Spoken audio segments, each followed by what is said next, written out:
Assalamualaikum warahmatullahi wabarakatuh. Mustafa Muhammadin sallallahu alaihi wasallam radhiyallahu anhu syada sallallahu alaihi wasallam qarabin wasallallahu Saya Muhammad Abdul Hayy sallallahu alaihi wasallam sallallahu bana wa ummatina jatina jatina sallallahu syahina khusunna mahatina asqiya malam talamidi wasallam lillahi ta'ala lahumul fatihah insyaallah bismillahirrahmanirrahim alhamdulillahi alamin rahman iyyaka na'budu wa iyyaka nasta'in shiratal mustaqim Bismillahirrahmanirrahim. Khuffuhu nomor berapa? 13, nomor 8, bab ke-8. Khuffuhu, bab tentang sepatune Kanjeng Nabi. Lah bisa memakai sapa Nabi khufaini ing dua sepatu aswadaini yang warna hitam. Sawaduhuma utai hiteme ku kholisun. Sepatunya Nabi itu warna hitam, hitam mulus. Apa hitam mulus itu? Ya hitam aja, nggak ada variasinya yang lain.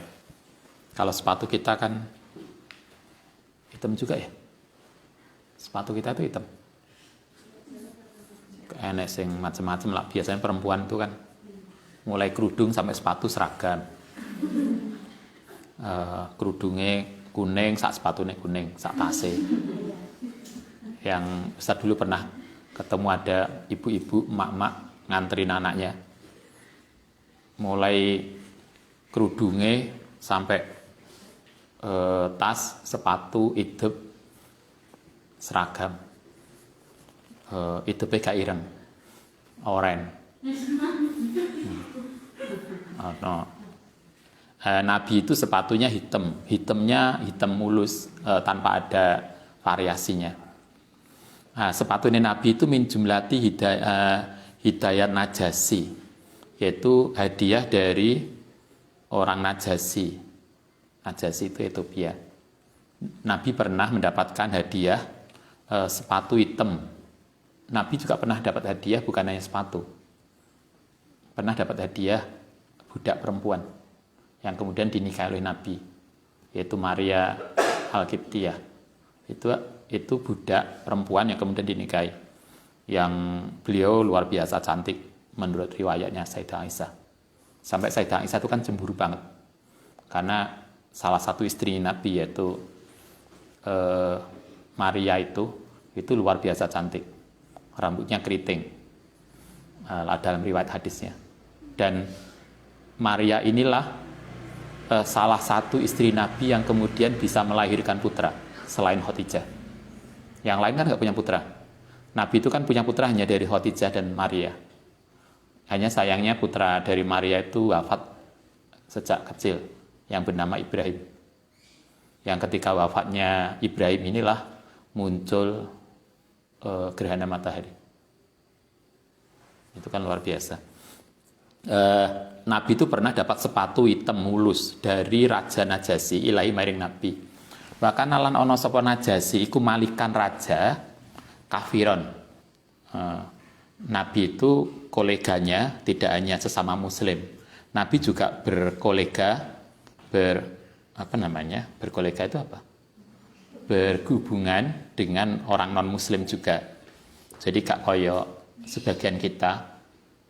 Kemarin rame, sempat viral, saya kira Anda, ada seorang dakwah, seorang tokoh kemudian melihat karena anjing itu najis, kemudian anjing itu ditabrak sampai pincang. Kemudian dia mengatakan dengan sangat bangganya bahwa dia melakukan itu. Terus gimana mikirnya?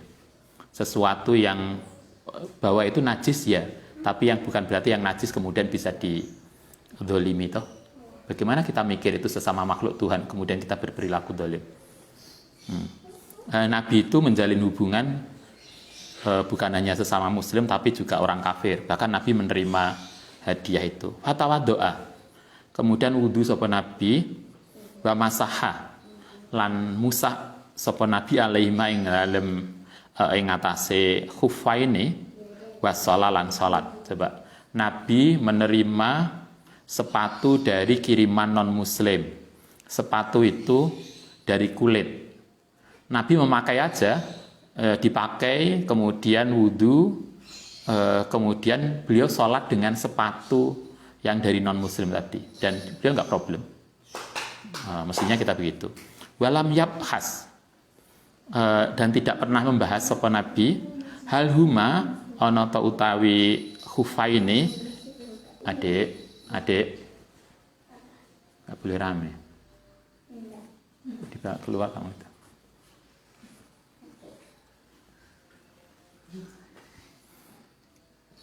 Walam yabhas, lan tidak membahas sapa Nabi hal huma ana ta utawi karone sepatu iku min jildin, saking kulit, dukia kang di sembelih, adik udah dibawa keluar aja cokinya.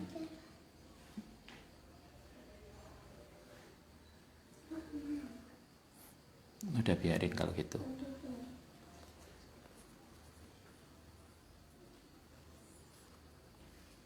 Walam yabhas hal huma min jildin dukiyin, yang disembelih dakatan syariatan, dengan penyembelihan yang syar'i, amla atau tidak. Nabi tidak mempersoalkan. Anda bisa lihat Nabi itu menerima sepatu dari kulit, dan kulit itu jelas kulit binatang. Tapi Nabi tidak pernah ini biyen kulitnya disembelih dengan syar'i enggak. Ya diterima aja. Sama dengan ketika kita dikasih makanan. Kalau makanan jelas itu binatang haram, jelas kita nggak akan mau. Tapi misalnya kita dikasih makanan daging kambing, yang ngasih itu non muslim, boleh nggak kita makan? Boleh aja. Kalau Anda ragu ya bismillah pas mocone. Bismillahirrahmanirrahim, insya Allah selesai. Jadi nggak, oh itu yang ngasih non muslim, itu nyembelih bener nggak? Nggak sampai segitu Nabi. Ya biasa aja. Artinya kan sebetulnya kita relasinya itu bagus. Nabi ketika menerima sepatu dari non muslim tadi tidak pernah berpikir ini sepatu kulitnya ini tadi najis apa enggak, disembelih dengan benar enggak. Beliau tidak pernah mempersoalkan itu. Bahkan kemudian beliau menggunakan sepatu kulit kiriman non muslim tadi, dipakai untuk wudhu, kemudian untuk sholat. Coba. Kurang apa Nabi cara menjalin komunikasi yang baik banget. Kita aja yang sebagian kita mulanya kita kadang merasa prihatin ketika sebagian kita seolah-olah dengan non muslim itu mereka dianggap bukan orang. Coba Anda lihat ketika kemarin ada pemboman di Makassar, kita kadang moco itu kok bisa ya orang itu menganggap orang lain yang beda agama itu seperti tidak ada nilainya di mata dia. Kok bagaimana bisa kita berpikir itu loh makhluk pangeran. Apa alasan kita kemudian kita itu membolehkan membunuh mereka? Oh itu luar biasa. Coba kalau Nabi tidak pernah mempersoalkan itu. Itulah yang mestinya yang harus kita kembangkan. Karena itu Sayyidina Ali mengatakan, andekan kita tidak punya alasan untuk berbuat baik kepada non muslim misalnya, maka alasan bahwa mereka sama-sama makhluk Tuhan seperti kita itu sudah cukup agar kita berbuat baik pada mereka. Jadi tidak ada alasan untuk kemudian menyepelekan koyo yang tadi, anjing kemudian ditabrak dengan sangat sengaja, kemudian dia update status dengan sangat bangganya. Loh, bagaimana kemudian perasaannya? Wong itu makhluk pangeran yang diciptakan Tuhan dengan penuh kasih sayang. Kemudian kita aniaya dengan luar biasa. Wayabko, wabagialan tetap labisa. Memakai sapa Nabi lahuma maring keduanya. Nabi itu kemudian tetap memakai sepatu itu hatta taharroko, sampai kemudian rusak atau terbakar. Nabi menggunakan sepatu itu sampai sepatu itu tidak bisa dipakai. Itu sepatu ini Nabi. Nabi punya sepatu yang sepatu itu tidak beli ternyata. Sepatu itu dari pemberian non muslim. Oke, 9. Naklu maulana Rasulillah Shallallahu Alaihi Wasallam, sandale Kanjeng Nabi. Tadi sepatu, sekarang sandal. Karena ono karena ono lahuma kedue sandale Nabi apa kobalani, dua tali. Wa kobalu utawi kobal tali iku azimam, yaitu tali alladzi bainal usbu'aini, yang ada di antara dua jari-jari al-wusta, jari tengah. Walati lan sesuatu taliha, yang ono sandinge usbu'aini al-wusta. Kalau bahasa kita mungkin kayak sandal jepit itu ya. Sandalnya Nabi itu pakai tali. Nah, kita kan sandalnya selop. Nah, kalau Nabi itu nggak selop. Nabi itu sandalnya kayak sandal serampat. Apa istilahnya? Serampat ya? Yang ada talinya, yang kita biasa kayak sandal jepit itu ditali, dijepit pakai jari. Nah, Nabi sandalnya dulu begitu. Tentu ini konteksnya dulu. Yang banyak kan begitu. Selop itu kan baru aja toh. Kemudian ada sepatu sendiri, kemudian ada sepatu sandal, dan macam-macam. Wakana lan ono sopo nabiku saya rohuma, berjalan menggunakan sopo nabi huma yang kedua sandal Allah dhohril qodami, ngatasi jari yang luar. Artinya Nabi kalau menggunakan sandal nggak pakai kaos kaki. Kalau kita kan pakai kaos kaki. Biasanya kalau sepatu, kalau Nabi sandalan ya sandalan aja. Wakana lan ono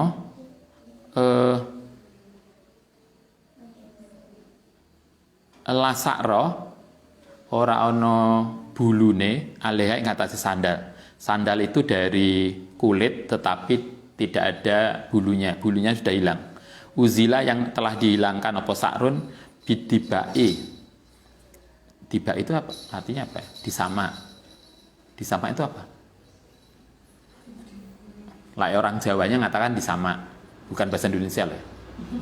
Disama itu kan kulit yang dimasak, yang kemudian menjadi lembut, kemudian bisa diolah menjadi bersih. Itu disama. Biasanya kan kemudian kulitnya dihilangkan. Bukan kulitnya, apa namanya, bulunya. Ketika dibuat untuk sandal, maka kulit itu sudah bersih, sudah bisa dimasak. Bitibai sebab dimasak wa wirihi lan liyane. Wa kana lan ono sapa nabi ku yusolli salat fina lainnya ing dalem dua sandalnya. Nabi juga biasa salat dengan pakai sandal. Kalau sekarang kita tidak, karena sandal kita yang bawah kotor. Karena itu kalau Anda salat apa biasanya? Jenazah. Nah, salat jenazah itu kan nggak pakai rukuk, nggak pakai sujud. Maka kita berdiri saja, Anda boleh pakai salat dengan pakai sandal. Tapi syaratnya sandal itu tidak dipakai. Jadi sandalnya dilepas, kemudian kita apa namanya? Nginjek sandalnya. Karena kalau sandal itu kita pakai, maka kita nggak tahu bahwa sandal itu najis atau enggak.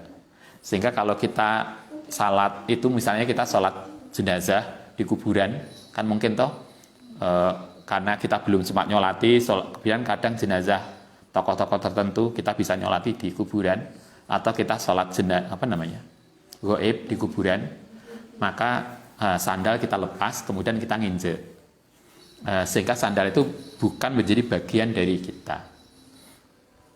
Nah, itu boleh. Tapi kalau kita injek, kalau kita pakai sikil itu ndelosup, maka nggak benar, karena itu akan menjadi bagian dari diri kita. Mahsufa ini kang bersih karone aimah zurota ini tegese bersih. Nabi biasa sholat dengan sandal, tapi sandalnya yang bersih, yang mahsufatain. Oke, itu sandalnya Nabi, pakai gaya sandal jepit, sandal yang pakai tali. Sehingga kalau Anda pengen sunnah Rasul, ya gak apa-apa, golek sandal. Mungkin sandal jepit itu sunnah Rasul. Apa mbak kok sandal jepit? Ini sunnah Rasul. Karena sandalnya Nabi dulu pakai tali. Wanaha lan nyegah sapa nabi ayam sia yang yen to mlaku sapa kita seseorang ayam sia yang to mlaku sapa ahaduna salah satu dari kita fina lin wahidin ing dalam sandal satu. Nabi melarang kita kalau sandalan hanya sak sisih.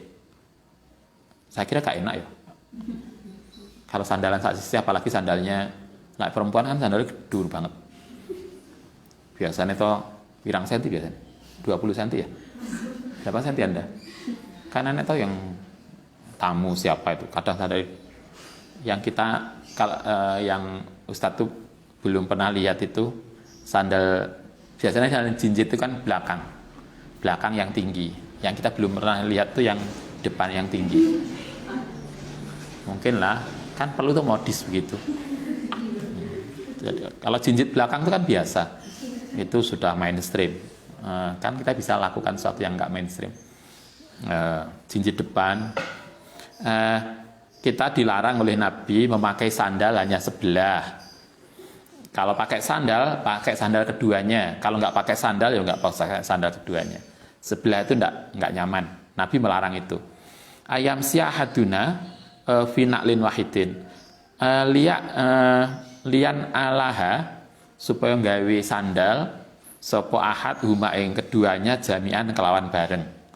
Kalau memang pakai sandal ya sandal bareng, dan sandalnya podo. Tidak kok kemudian yang kanan tinggi, yang sebelah rendah.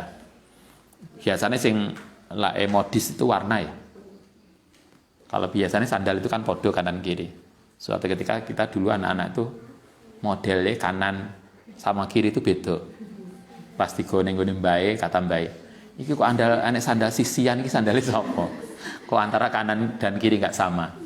Kita nggak tahu bahwa itu model. Mbae nggak ngerti lah itu model. Sama dengan baju. Baju itu biasanya yang bawah itu kan rata. Sekarang kan ada baju sing meroto miring, sing ngarep dhuwur ngisor ndek. Mungkin itulah model. Dulu itu aneh, sekarang menjadi biasa. Liyana lama jami'an aw liyukhafihuma, atau kalau dilepas ya dilepas jami'an halih bareng. Kamanaha kaya oleh ngelarang sapa Nabi ayak kula ento makan sapa ar-rajulu seseorang aidon bisimali kelan tangan kiri. Nabi itu ngelarang kita makan dengan tangan kiri karena nggak baik. Sama dengan itu Nabi juga melarang kita pakai sandal dengan sebelah. Kalau pakai sandal semua. Wa amaro lan perintah sapa Nabi anak lah ento memakai sandal al yumna ingkang kanan yabda ubima. Ya gini, wa amaro anak lah ing sandal al yumna kang kanan yabda'u memulai sapa man biya kelan al yumna fitana uli ing dalem menggunakan sandal. Kalau pakai sandal dimulai kanan. Anda kan juga itu. Kalau memakai pakai kanan, kalau melepas pakai kiri. Faida farogo nalikane selesai fal yabda mongko memulai bisimali kelawan bagian kiri. Li'anahu kronos din Nabi iku yuhibu seneng sapa Nabi at-tayammuna ing memulai segala yang kanan. Fi umurihi ing dalam perkarane Nabi kuliha. Nabi itu seneng segala sesuatu dimulai dari yang kanan. Kalau sesuatu itu baik. Kalau memulai yang di sesuatu yang kurang baik, kiri duluan. Misalnya kayak masuk kamar mandi, itu kiri dulu. Keluarnya kanan. Kalau secara umum, beliau memulai dari kanan. Bahkan kemarin masih ingat, Nabi kalau sisiran, itu dimulai dari kanan. Kalau mandi, beliau juga memulai dari kanan. Jadi Nabi itu kalau mandi, sisi kanan dulu, baru kemudian kiri. Kalau kita kayaknya nggak pernah hitung. Terus pokoknya jebur-jebur mari. Nabi enggak, dimulai dari kanan dulu, kemudian yang lain. Oke, itu sepatu dan sandal. Sekarang khotamuhu, cincinnya Nabi. Anda yang biasanya pakai cincin tuh perempuan ya, cincinnya wakeh dikasih cincin. Biasanya kan masyarakat mana itu? Ada tuh masyarakat tertentu yang tunggale ini. Biasanya kan cincinnya wakeh atau gelangnya banyak banget. Silahkanlah. Itahoda ngambil sapa Nabi awalan yang pertama kali khotimat yang cincin min dahabin saking emas. Dulu pertama kali Nabi itu pernah pakai cincin emas. Tapi kemudian beliau melepas dan tidak memakai lagi. Kemudian melarang kita laki-laki menggunakan cincin emas. Sehingga kalau Anda nanti nikah, biasanya nikah kan pakai apa namanya? Apa nih? Cincin apa? Cincin kawin. Biasanya kan sepasang toh. Kemudian yang di dalam diukir namanya masing-masing, kemudian ditukar. Nah, kalau Anda nanti punya suami, mungkin yang pakai cincin emas Anda, suami kita boleh pakai perak, tapi tidak emas. Kalau Ustadz nggak pernah pakai cincin, karena kan nama istri kita sudah tidak diukir di cincin. Nah, kan tidak diukir di cincin, ukirnya kan di dalam hati kita. Sudah nggak perlu cincin kita. Dulu kita punya zamannya akik, ada alumni wali santri yang ngasih akik, kok bendol gede, kan ada, kok rasanya gak nyaman. Dulu Ustaz seneng pakai jam, saya kira rasanya jam kok Yus. Sekarang lebih enak original toh, apa istilahnya? Yus gak usah jam-jaman, gak usah aki-akian, gak usah cincin, lebih enak. Tapi kalau Anda yang suka silahkan, Nabi juga punya cincin. Hanya kalau laki-laki tidak pakai emas bahannya, silakan boleh perak. Sehingga kalau Anda nanti, ya silakan lah ini cincin kawin, cincin tunangan, itu boleh. Tapi untuk laki-laki hendaknya tidak emas. Nabi melarang itu.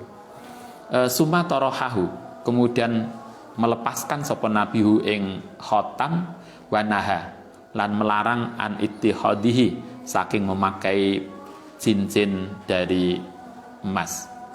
Wajala lan dadi apa khatimuhu, cincin Nabi ku min fiddatin, cincin Nabi itu dari perak. Wa fassuhu utai mata cincin, jadi berarti bahan cincin Nabi itu dari perak. Kemudian ada laki-laki kan ada toh, apa itu namanya, batunya ya, matanya itu min jaroin. Jaro itu jenis akik, au ikikin atau saking akik. Anune Nabi, cincinnya Nabi itu bahannya dari perak, kemudian mata cincinnya itu namanya akik. Nah, kita juga akik. Jia yang didatangkan bima kelawan akik tadi min makdanil habasah, coba dari tambang di Ethiopia. Berarti cincinnya Nabi itu impor. Bahasa kita kan begitu toh, mewah banget, bukan produksi Madinah dan Mekah, tapi dari Afrika. Wakana lan ono sapa nabi ku yaj'aluhu, menjadikan sapa nabi hu ing cincin takuni masaking barang yali kang ngiringi kafahu ing telapake nabi. Nabi sering menggunakan cincin itu. Baru bama, tapi terkadang lam yalbashu, tapi kadang Nabi juga melepas cincin dan tidak pakai cincin. Jadi kadang beliau pakai, kadang tidak. Ya kayak kita lah, kayak Anda. Biasanya lah punya cincin, punya gelang dipakai menjelang Lebaran, atau Lebaran dipakai. Nanti gak Lebaran diletakkan, dikembalikan ke toko. Nah, katanya Ustadz itu punya teman dekat dulu, teman haji sak kamar. Beliau penjual emas di Malang. Jadi dia cerita, Ustaz, lah menjelang puasa Lebaran itu emas apapun, sing emas apa biasanya 16-an, pokoknya emas murah-murah itu entek, diborong banyak. Nanti lah setelah Lebaran balik kabeh, kan udah selesai dipakai apa namanya, open show atau apa biasanya untuk silaturahmi atau apa. Nanti balik ning Malang, dibalik neng tukang emas. Nabi nggak begitu. Nabi kadang pakai cincin, kadang tidak. Wa innama yahtamu, dan bahkan kemudian Nabi menggunakan cincinnya untuk nyetempel di kelan cincin al mukatabah, ing surat-surat. Jadi cincinnya Nabi itu kayaknya tidak gini. Cincin itu kan biasanya setengah bulatan ya. Kayaknya cincinnya Nabi itu tidak bulat, karena di depan cincin itu ada ukiran nama, tertulis Muhammad Rasulullah, dan itu oleh Nabi biasa dipakai sebagai stempel untuk surat. Jadi kalau Nabi kirim surat ke mana, surat itu distempel dengan cincin Nabi. Cincin itu dulu pernah diwariskan ke beberapa generasi, tapi kemudian hilang. Ya biar mungkin gak jadi masalah, kemudian hilang. Inama yahtamu bihi al mukatab ing surat lil mamluki maring raja-raja. Anda masih ingat dulu Nabi itu tahun ke-6 Hijriah, Nabi banyak mengirim surat kepada raja-raja untuk ngajak masuk Islam. Setiap surat itu distempel. Karena itu sejak tradisi dulu, orang-orang Romawi itu tidak akan mau menerima surat resmi tanpa stempel. Itu Anda belajar. Sehingga kalau Anda nanti punya lembaga, maka setiap surat resmi lembaga itu mesti ada stempelnya. Kalau nggak ada stempel berarti tidak resmi. Ada tuh yang kalau nggak gitu kop, di atas ada kopnya. Dulu kan nggak ada kop, maka stempel itu. Stempel itu diambilkan dari cincin Nabi. Li'annahum iku kanu layak baluna, tidak menerima sapa mereka ilal kitabah, kecuali surat al-mahtumata yang distempel. Wa naqasa lan ngukir sapa Nabi fihi ing dalam cincin tadi dengan tulisan Muhammad Rasulullah. Muhammad Rasulullah, Anda bisa lihat cincin itu kan bundar begini ya. Begini. Kurang gede ya. Biar kelihatan dari sana. Ini cincinnya. Tulisan Muhammad Rasulullah itu Muhammad dulu, kemudian begini, Allahnya di atas, tulisannya begitu. Jadi bukan Muhammad Rasulullah dari atas ke bawah, enggak, tapi dari Muhammad Rasulullah. Jadi karena tempatnya kecil, karena satu cincin, sementara Muhammad tulisannya ada Muhammad Rasulullah, maka kemudian tulisan Muhammad itu di bawah, kemudian atas Rasul, Allahnya yang paling atas. Itu cincin Nabi begitu. Kayak cincin Anda, terus ada nama dia, kemudian kita pakai. Tapi itu tidak bisa dipakai untuk nyetempel. Nabi ada tulisannya Muhammad Rasulullah.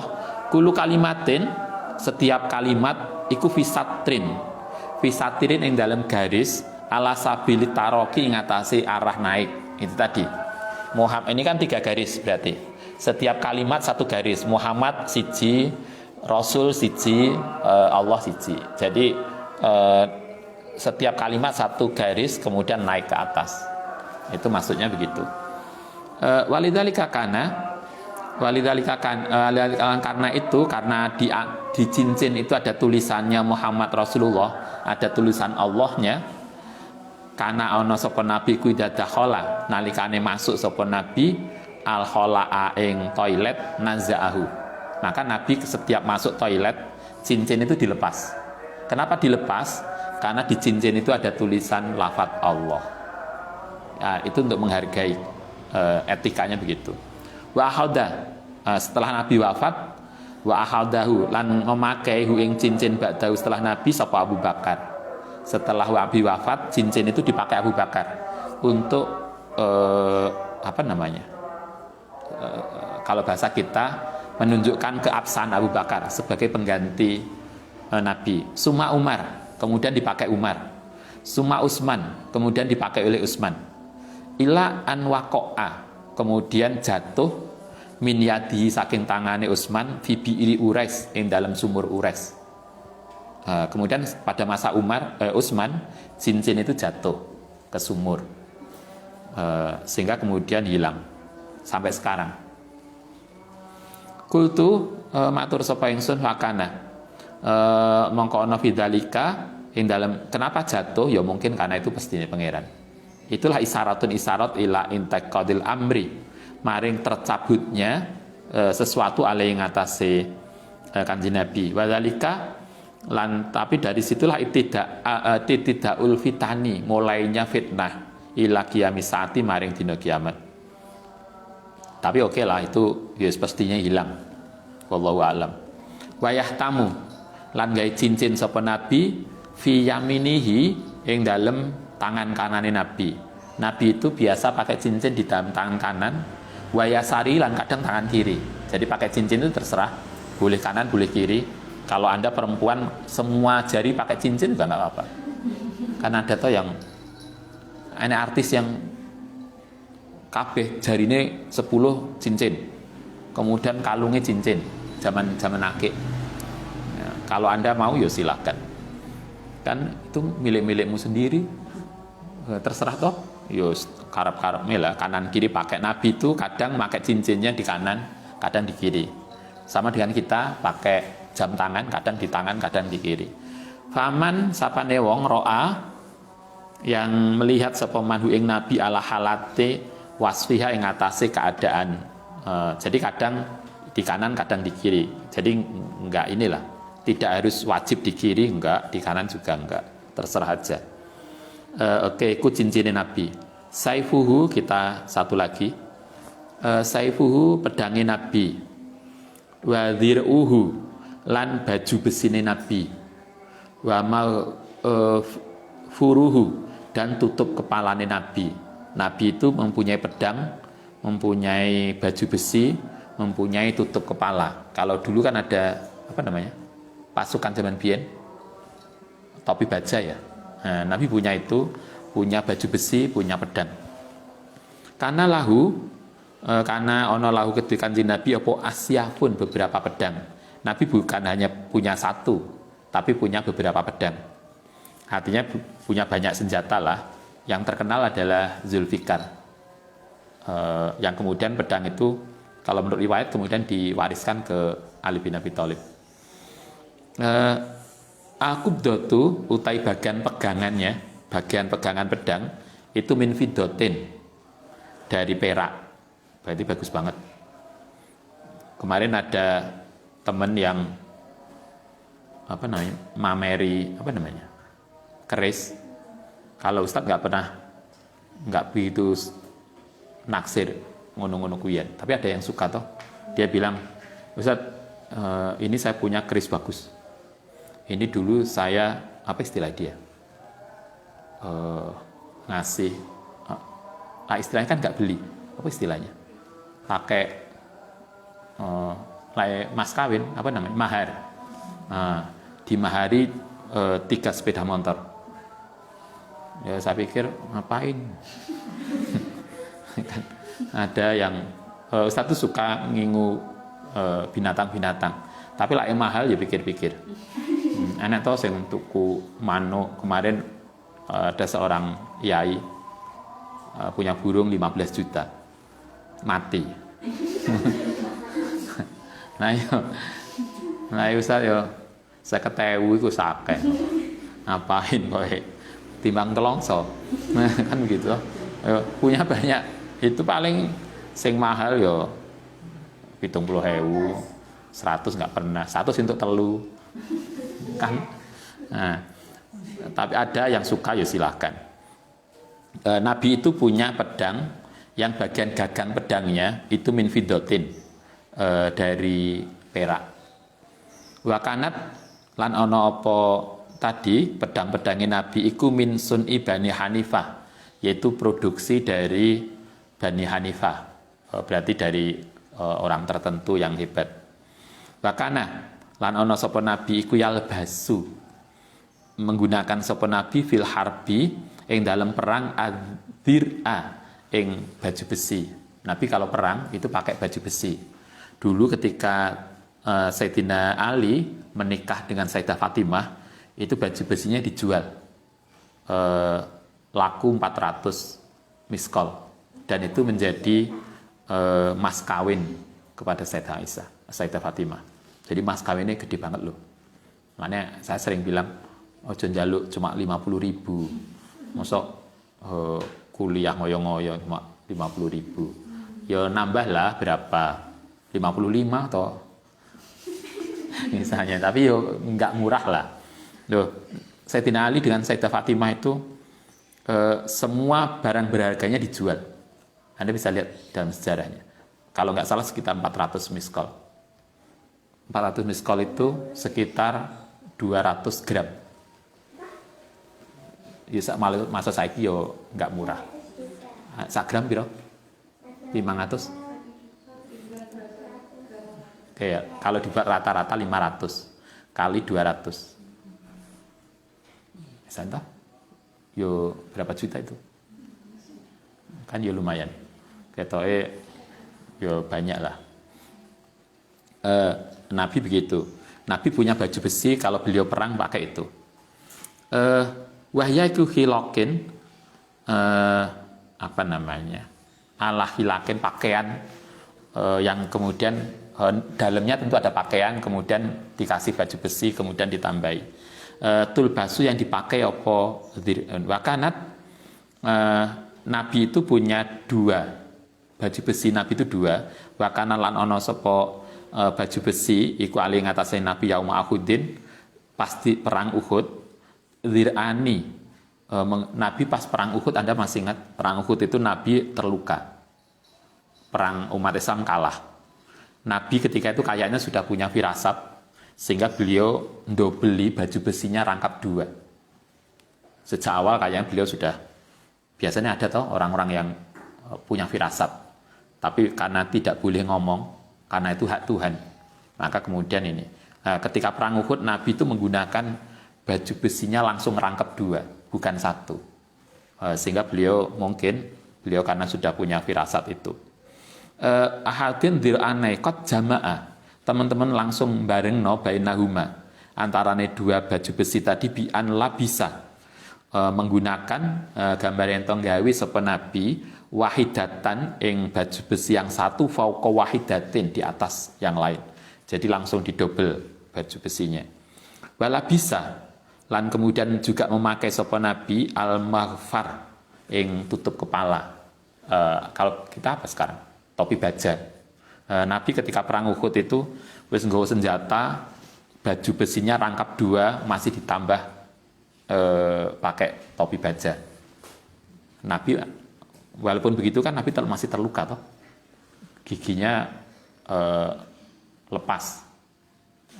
Nabi bahkan ketika itu sampai keprosok dalam lubang, sehingga kemudian orang-orang kafir mengatakan Muhammad mati karena beliau jatuh. Nabi ketika itu menggunakan mahfar, kepala baju tutup kepala.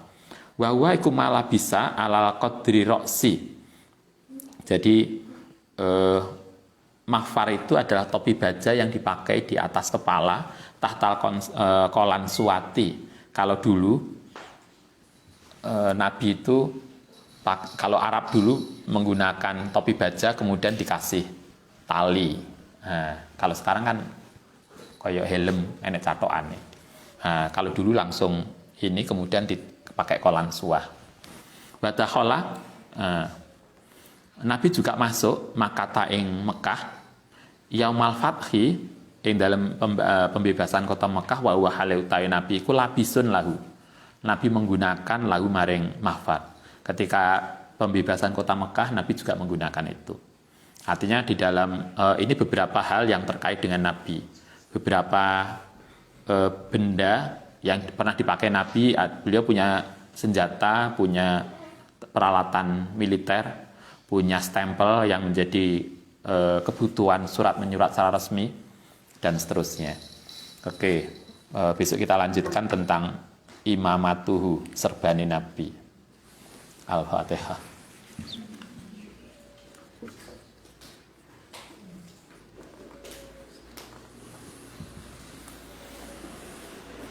Rabbana fa'na